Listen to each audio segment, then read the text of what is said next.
guys, welcome back. Today we're here with another guest, Carl. Yay! So go ahead and introduce yourself, your name, your organization, and your position. Thank you guys for having me. I'm excited to be here. My name is Carl Fasberg. I am the president and founder of the C-STE Entrepreneurs Club. That is really it. Just founded it not last semester, but the semester before. So we're less than a year old and growing and excited to keep growing in the coming semesters. But tell us a little bit more about you. So, you're a sophomore. That's correct, yeah. And what are you studying? What do you like to do? Oh, yeah. Sure. I'm a sophomore, marketing major. I came to CSUN because I grew up in the Bay and I just kind of wanted a change of pace, change of the scenery. CSUN has a lot of great programs, and it's honestly I think one of the things about CSUN is that it's kind of like a hidden gem in that there's a lot of opportunity here that isn't realized, for whatever reason, be it the school itself not promoting the programs or the students not taking advantage of them. There's just a lot of opportunity to go around, really. And people who come to SoCal, they're typically looking to go to USC, UCLA, or whatever. But those schools are saturated, in terms of their opportunity. Everyone's trying to get that thing or win that competition. Here I feel like it's kind of more chill and there's plenty to go around, honestly. I feel like that competition you talk about, it also lets some people grow more. I feel like for many people, CSUN is the right place. Definitely. Because they can, highlight more, or the competition is not that much, and it can mess with your head so much. So I'm really happy as well that I came to CSUN. Yeah. So go ahead and tell us about how and why you founded the Student Entrepreneurship Club, especially being so young. I think it's really amazing that you started this whole thing from nothing and now here you are. Oh, yeah, thank you. Really, when I came to campus, I was super excited. I'm in college now. I got this is the time, and I really wanted to start a business. I actually almost didn't go to college. I really didn't want to for a while. But I decided to because my dad was pretty much you have to go to college, and I think that was the right choice for sure. And so I came to CSUN. I participated in the fast pitch competition, and I was, just really intent on starting a business. So I was a finalist in the fast pitch competition, and but I didn't go past that. And so I was okay, I need to find some other people to either start a business with or learn about this stuff with. And so that's when I went to go look for the club, which there actually was a club my first year on campus, but they had fizzled out and they only did a few online events. And so by the time I kind of got around to asking Ryan, the entrepreneurship program director, about the club, it was already pretty much gone, and he just told me well, you can be the one to revive it if you'd like. I was okay, yeah, I'll take that opportunity. And so I just kind of planned a little bit over the summer. Ryan introduced me to some CSUN alumni that were really instrumental in making it kind of a serious club, or at least have some interesting speakers to come.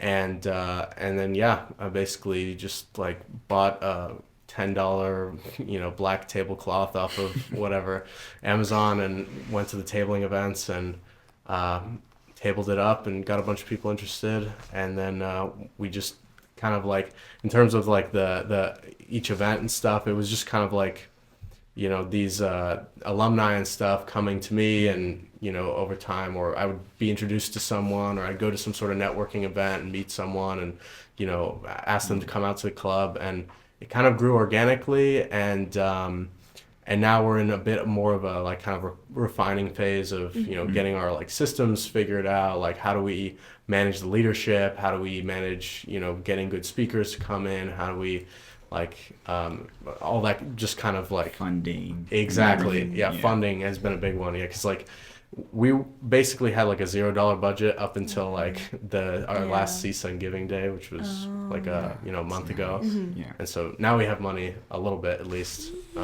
Yeah.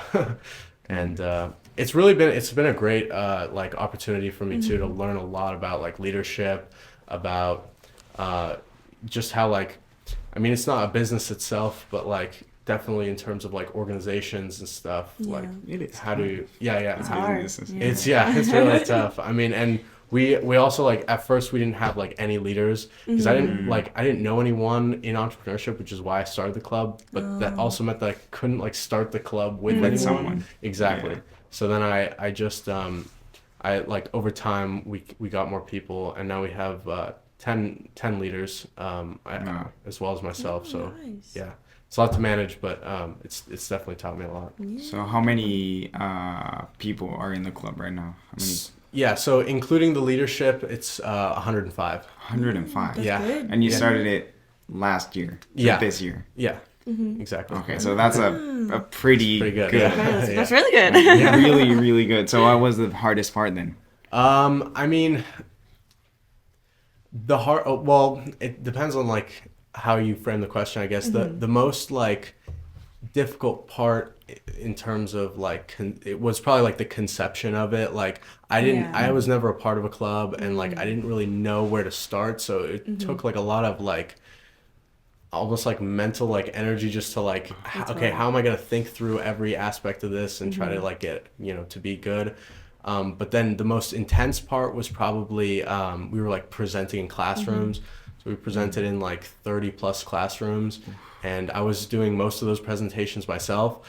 So it was like 8 or 9 a week, and then on top of that we were also, because we have this program called Catalyst, it's kind of like a little club within the club. Oh, nice. And and so we do application and interviews for those members, because they're a little bit more serious about entrepreneurship.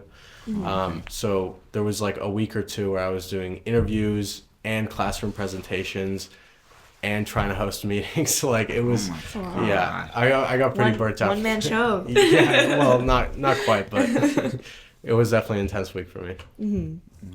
That's a lot.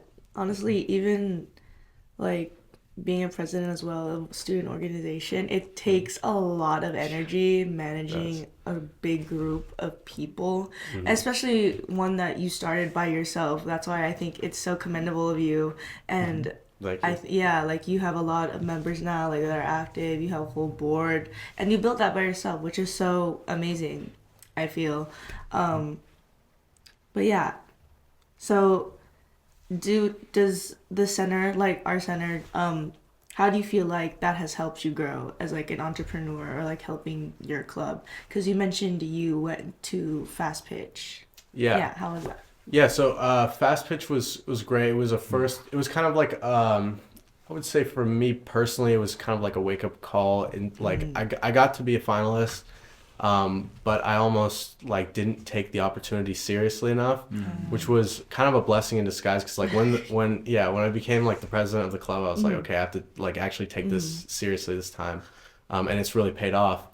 But as far as the center, like how they've helped me, Ryan, who's our main club advisor, along with Anna and Kenny, they've just been great in like sending us like speakers, connecting us with alumni, and just in general like helping me kind of network and get invited to networks and stuff. And from there, I mean, just going to like events and stuff, and like having that title and already knowing them and people in the college like gave me enough credibility to get even more speakers.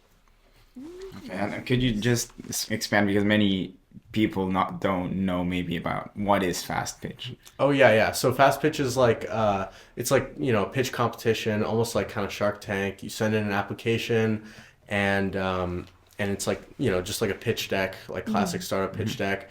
And then the top 5 teams are selected, and then they win prizes. So the top team wins 2,000, then it's 1,500, and then there's an audience choice award as well, which I believe is 500. So it's actually kind of funny. So there's like, it's the top 5, and there's 4 awards, first, second, third, and then the audience choice. And I was like the one team that didn't get anything. No, it's okay. What was your pitch? My pitch was, and by the way, I didn't deserve any of the awards because it was a good idea. I think it was like basically like construction, like plans and stuff take, forever to be approved by the government. It just requires a lot of permitting and things. And so my solution was like an AI that the government could kind of like plug in and use to review these building applications and stuff, save time and money. But it's kind of like a big infrastructure issue, and like it can't really be solved by one thing. And also like a big issue of it is like government is not like, if you have like 100 people in an office, let's say, and like you go and pitch to like 10 of them that they could replace the other 90 with like a software, they're probably not going to be too keen on kicking out their friends. So it was kind of a bigger problem than I could solve, and definitely the judges could sense that. Like, it's a good idea, though. Yeah. We're gonna cut this part so people don't steal your idea. Oh yeah, no, please go ahead. If you can figure it out, please go ahead and do it. Perfect. So you've had a lot of speakers in your events. What has been the most exciting part about having those speakers come to CSUN? What have you learned the most from them? Yeah, that's a great question. I mean, like I said, I've really learned a lot from hearing them speak and also like preparing the interviews. There's a component of it. It's like do your research, like go through their LinkedIn. Like I always try to like call or meet up with the speakers beforehand to just get like a sense of who they are, to have them tell me a little bit about them before I meet with them. That way I can think about what questions, how I should frame the kind of whole event and everything. But also I think it's really cool to see like the through line of all these entrepreneurs, because we have like people who are really high level, like angel investors and like in venture capital, and they're doing all this like higher level and by higher level I mean like kind of like top down, like a lot of money is involved sort of thing. And then we also have like the ground up kind of like we just had a speaker who owns a coffee shop, and like that was like the first speaker that we had that like just like owns a storefront and stuff. But it's cool to see like the similarities, even from like somebody managing like multi-million dollars and like someone who runs just a coffee shop. And I would say like probably the biggest takeaways is like tenacity. Like you really just have to be, and it doesn't have to be like I think of like tenacity almost has like an aggressive connotation. Like it doesn't have to necessarily be like you're super aggressive, but like having the kind of like personal like constitution to keep going, and like even when you get knocked down, you kind of get up and you're just like able to like keep a good pace and keep things going. And then also like thinking big. Like I think a lot of these entrepreneurs, particularly the really successful ones, like they're not afraid to like think really big, and like even to the point where some people are like, okay, that's not going to happen. It's like, it's not going to happen if you're like not thinking about it, and there's definitely a couple other lessons in there. Like another thing that I've really learned through the club, like myself, but also through the speakers, is like, especially if you want to be like a really like a prominent leader, you have to be really good at communicating. And like being able to like even with my club, it's like we have 10 leaders, and like each of them has their own preferred method of me like contacting them. So I'm like texting 2 over here, and then I got like WhatsApp open, and I'm also like typing in the Discord or like sending emails and stuff, and like being able to balance all that and like put good communication like systems and norms in place are some really, really important things that I've seen from these leaders. I love that. Who do you think is your favorite speaker so far out of everyone? I can't. I shouldn't say. Yeah, I would say the one that I was like least expecting, just because I mean, like when I had talked to him before, I realized he was going to be a really good speaker, but I didn't. He's just like he teaches maybe like one class at CSUN or something. He's a professor, and one of the members of the club had actually recommended him to me. I was like, okay, this professor, whatever. And but Armand Khalili is his name, and he runs these like data center startups, and like which is really good during in an era of AI. And he said that like he was just telling us that he had this really big deal that he basically like started this startup like 6 months ago, and it's already like many millions of dollars in revenue and stuff, billions even, which is just great. Like in a couple months is like I was just everything he's saying is just blowing my mind. Like how can you even comprehend these numbers? Like how does it even look to have like a check that's like 1 point whatever billion? Like just blew my mind. That's crazy. So, That's crazy. Yeah. I mean, everything in tech right now is everything in tech is crazy. Pretty big. Yeah. Yeah. Do you have any future events planned? We actually are. We're in the kind of preliminary stages of planning it out, but we want to have kind of a big summit event at the Soraya because we want to like incorporate. I feel like CSUN has like a lot of great programs and stuff, as you know, but like they're typically pretty siloed. So like business students stay on the business side, and then there's art students, there's film, like all this stuff is kind of separate. So we wanted to have an event that like features, like showcases like artists, like up and coming artists at CSUN, up and coming musicians at CSUN, and like and bringing in some really cool business speakers as well to like just kind of showcase like stuff is happening at CSUN. We have notable alumni, and like really bring some buzz to the campus. And knock on wood that event is able to. We can do it. Yeah, we're able to get it done. I believe in you guys. You should definitely talk to CSUN Vogue, which is episode 2 of our podcast. But they're really good, especially in terms of not only do they have artists, they also like self-manage as students. Yeah. And they're student-led like a record company, so I think they would so want to collab on that. Yeah, Matthew Lombardi, the guy. Yeah, he's my neighbor actually. Wait, so that's so funny. Yeah, I know, right? That's crazy. Yeah. One day I was like, so what do you do? And he's like, oh yeah, like I run this like record label. And I was like, no kidding. Like. That's so nice. How's the planning for that going so far? It's good. It's a little too early to like say anything in particular. Right now, it's kind of a budget issue. Like the Soraya is an expensive venue. Yeah. But we'll figure it out. When are you planning on doing it? Sometime next semester. Our preliminary date is September 25th. So that's kind of the date that we're floating around for now. You already have a date though. Yeah. That's good. Yeah. That's a really At least good you have a goal. Yeah, exactly. Exactly. Nice. Yeah.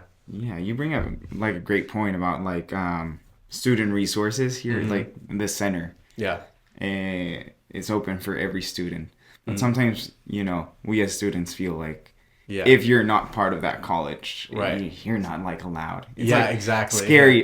This is just me, but it's scary to go into buildings that are not the ones that I'm going to. Yeah. Exactly. It's like intimidating. Well, you should be able to go to any event.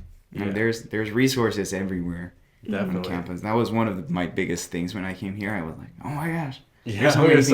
I'm gonna be doing this and this and this. Right. And now I don't. Yeah, that's actually something. Yeah, that's something that I learned like when I was presenting a lot. Is like, I mean, actually the students were pretty chill, but there was like kind of, at least I had the sense of like, going into like an art class and presenting, it's like, oh man, I'm like, to them I'm probably just like a stuffy business student. Yeah, exactly. So try to keep it fun and light, and try to relate it back to them. It's always important. And apart from the events that you do, is there anything else that the club is doing to help students? Yeah. So as I mentioned, we have our program, the Catalyst program. Oh yeah, tell us a little bit more about Yeah. So it's really like it's like a club within the club. It's meant for students who are, I guess, like more serious or want a little bit more from the club. So we have like exclusive events for them, and which we're in the process of planning. We had 2 events planned for them. They both fell through, just like the planning wise. So we're trying to figure out something else for them right now. But exclusive events, they get to come to our speaker events early, meet the speakers early, make those connections. Which is great. And then also they just get to join a more like committed community, and we really try to get them to network with each other and like, showcase them to each present. Just these are the people who are really interested in starting businesses. If you are interested in starting a business, this is a great way to meet people. So that's Catalyst, and we're also working right now to try to get. It's been a little bit on the back burner, but something I want to kind of reignite is like we want to have because student startups, like it's obviously difficult to have a startup, and so like one of the best ways for them to grow and to be able to kind of like increase their capacity for doing stuff is like by having interns. And so we want student startups to be connected with other students who are interested in like getting experience. Oh my gosh, that would be great. Yeah, right. Yeah. So we're trying to figure out a way to kind of like aggregate the startups and get the students to know about it. And it's still in the kind of, again, preliminary stages right now, but hopefully by next semester we should have something working on that. Yeah, I mean, it's your first complete year. So Yeah. that's a lot. Yeah. For 1 year. Yeah. Going back to the event that you were planning, but is there a speaker in mind that you had, or speakers in mind that you had? Like, who is your dream speaker? My dream speaker, Dave Nazarian, if you're listening to this, please hit me up. Maybe I can convince him. That would be my dream speaker. I don't know. We have a lot of like successful alumni at CSUN. The trick is kind of, especially for this event, which would be in the Soraya, is finding like an alum that's successful and like an interesting speaker that also like wants to be a speaker. A lot of people are just kind of like more low key. They don't maybe want to go up in front of like 1,000 people and like Soraya is big. Yeah, it's big. But like I think that if there are any potential speakers listening to this right now, it's like, please hit me up. No, but like we're living in an era where like getting your name out there and getting like the word out there about what you do is like as important as actually doing it. It's kind of like a self-fulfilling prophecy. Like the more that people think that you can do, the more opportunities that you're given. And a lot of these speakers are already successful, but like I think that having like a couple maybe like photos on their LinkedIn of them doing a sort of TED Talk looking thing might look pretty sweet. So I mean, that would be great. And are you just looking for CSUN alumni or preferably anybody?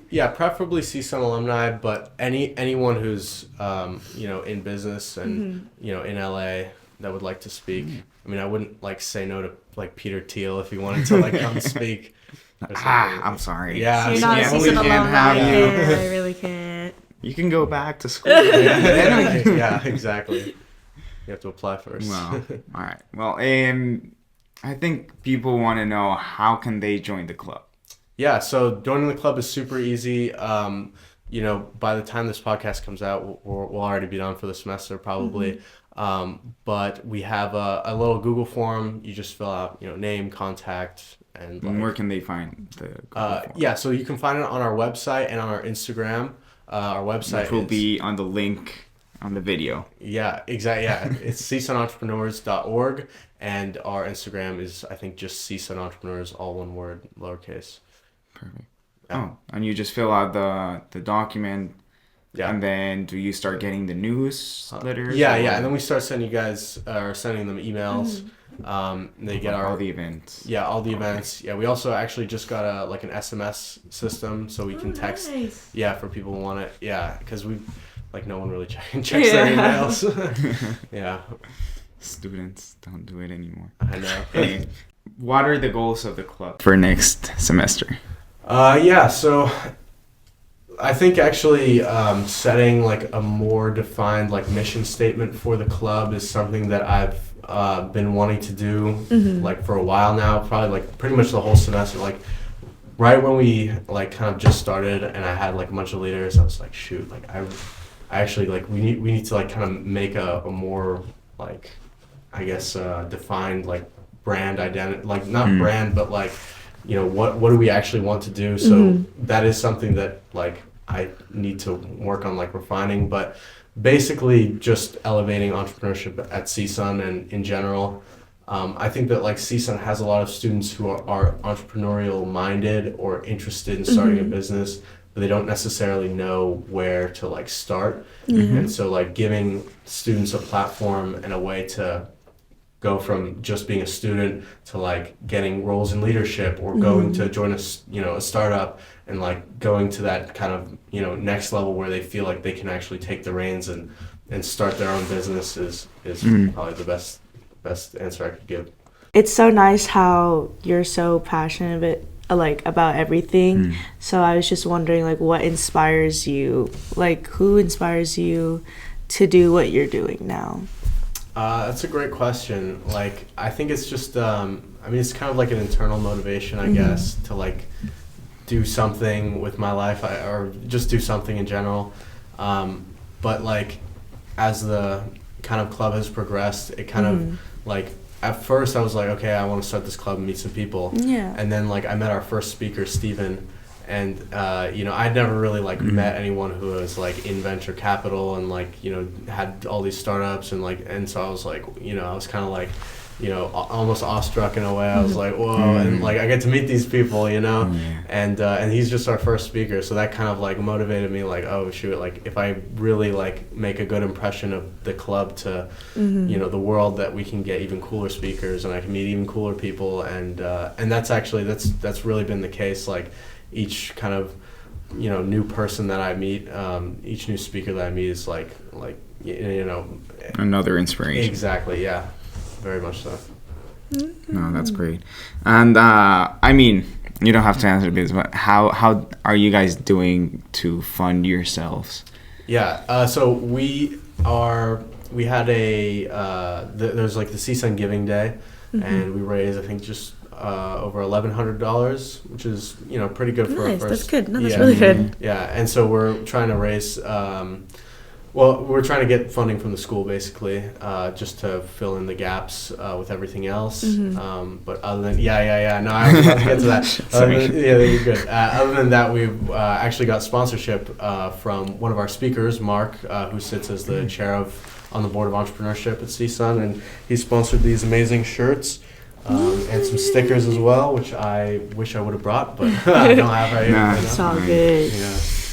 We'll put them here. Yeah. Wait. You want me to do the turnaround? Oh, wow. Yeah. I did not see the back. Oh, wait, that's so cool. How can people buy those? We don't really have like a system in place for it right now. We're giving them out to our Catalyst members and our leadership. So also, being members of the club, right? Yeah, be a member of the club, be a member of Catalyst, and if you are a member of Catalyst, come to the events, please. Don't just take our shirt. Nice. Is there any more advice for starting entrepreneurs that you'd like to give? Yeah, honestly, the best advice I could give is just go out and do it. I didn't know what I was doing when I started the club, and I was lucky enough where it kind of took a life of its own. But honestly, the only way you're gonna really figure something out is by going and doing it, and also meet people and try to either build a network or try to start something with someone to where you're in contact with other people who are also doing it, and try to if you can join a community of other people who are doing it, because being around other people who are working hard and have good vision and have big vision is really important. I would say. Nice. That's a good one. Yeah, that is a good I one. really like that. Well, Carl, thank you so much for coming today. having This ends our podcast right now. Do you have socials? If you could tell all of the people your socials and how can people join the club again? Yeah. Just if you want to address. Sure. Yeah. So the club socials are CSUN Entrepreneurs. One word for Instagram. We have our website, csunentrepreneurs.org. And as for myself, I honestly do not use social media. So if you message me there, I will not see it. But I have a LinkedIn, just Carl Fasberg. And you'll see it's like the first little line is president and founder of the club. So Nice. All right. Well, thank you again. And we'll see you on the next C-Suite Corner.